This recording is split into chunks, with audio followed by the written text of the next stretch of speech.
Hello everyone, welcome back to my channel Bangali show. আমি চলে এসেছি নতুন আরও একটি ব্লগ নিয়ে। আজকের ব্লগটা সম্পূর্ণই আলাদা। মাঘ মাসের কৃষ্ণপক্ষের চতুর্দশী তিথিতে শিবরাত্রি পালন করা হয়। হিন্দু ধর্মের শিব চতুর্দশীর মাহাত্ম্য অনেক। পুণ্যার্থীরা শিবের জন্য ব্রত পালন করেন। দিনভর নানান ধর্মীয় রীতি পালন হয়। আর ফ্রেন্ডস, আজকের ভিডিওতে তোমাদের আমি জানাতে চলেছি 2024-এর শিবরাত্রি কবে পড়েছে, শিব চতুর্দশী তিথির সময়সূচি, আর শিবরাত্রির প্রত্যেকটা প্রহরের পূজার সময়সূচি ও পারণের সময়সূচি সহ শিব পূজার বিধি ও মন্ত্র নিয়ে আজকের এই ভিডিওটা। তো ফার্স্ট টু লাস্ট তোমরা ফুল ভিডিওটা দেখো, আশা করি ভালো লাগবে আর তোমরা অনেক কিছু জানতে পারবে। তো চলো আমি শুরু করি।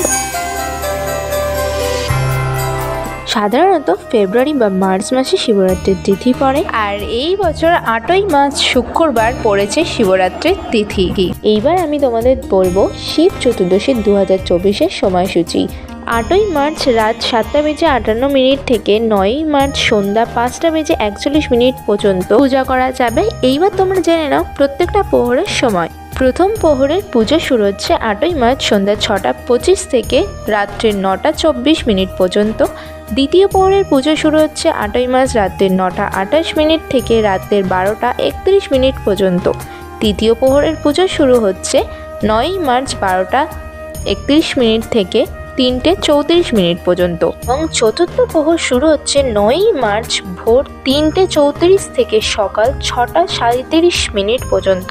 শাস্ত্র মতে মহাশিবরাত্রির সঠিক সময় হলো নিশীথ রাতে, আর এই তিথির 4 প্রহরে পূজা হয়। অনেকে কোনো একটি প্রহরে বা 4 প্রহরে পূজা করে থাকেন। শাস্ত্র মতে সন্ধ্যাবেলা স্নানের পর এই পূজা করা উচিত। বিশ্বাস অনুযায়ী ব্রত পালনে পূর্ণ লাভের জন্য সূর্যোদয় থেকে শুরু করে চতুর্দশী তিথি অস্ত হওয়ার মধ্যকার সময় পর্যন্ত এই ব্রত সমাপ্ত করা উচিত। কোনো কোনো ধারণা অনুযায়ী চতুর্দশী তিথি সমাপ্ত হওয়ার পর মন্ত্র ভগ্ন করাই শ্রেয়। এইবার চলো জেনে নাও শিবরাত্রির ব্রত পালনের কিছু উপকরণ।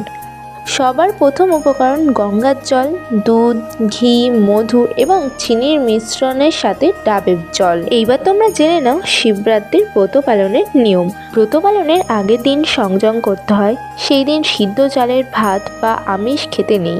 আতপ চালের সিদ্ধ ভাত খাওয়ার নিয়ম রয়েছে এই দিন। এছাড়াও কেউ চাইলে ময়দার তৈরি কিছু খেতে পারেন, তবে সমস্ত কিছু রান্নাই সন্দব লবণ দিয়েই রান্না করতে হবে। ব্রতের দিন উপোস করে নিষ্ঠাভাবে কিছু নিয়ম মানলেই ভক্তের সব মনোবাঞ্ছা পূরণ করেন মহাদেব।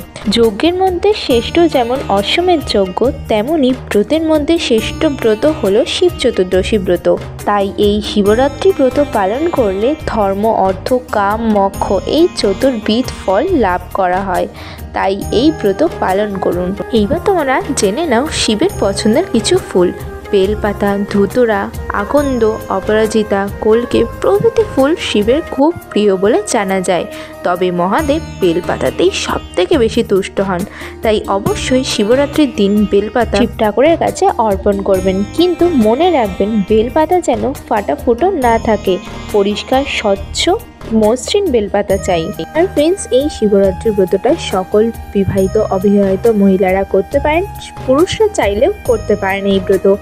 আর যদি তোমাদের আমার এই ভিডিওটা ভালো লাগে তাহলে অবশ্যই চ্যানেলটা সাবস্ক্রাইব করে পাশে থাকা বেল আইকনটা অল করে দেবেন, আর কমেন্টে হর হর মহাদেব লিখে জানাবেন। আর ফ্রেন্ডস, আজকের ভিডিওটা বাবা ভোলেনাথকে স্মরণ করে আমি এখানেই শেষ করলাম। দেখা হচ্ছে তোমাদের সঙ্গে আমার নেক্সট ব্লগে। সবাই খুব ভালো থাকবেন, সুস্থ থাকবেন, আর অবশ্যই শিবরাত্রি পালন করুন। আর আমি তো করছি, তোমরাও কারা কারা করছো সেটাও কমেন্টে আমাকে জানিও। তো আজকের ভিডিওটা এই পর্যন্ত, বাই।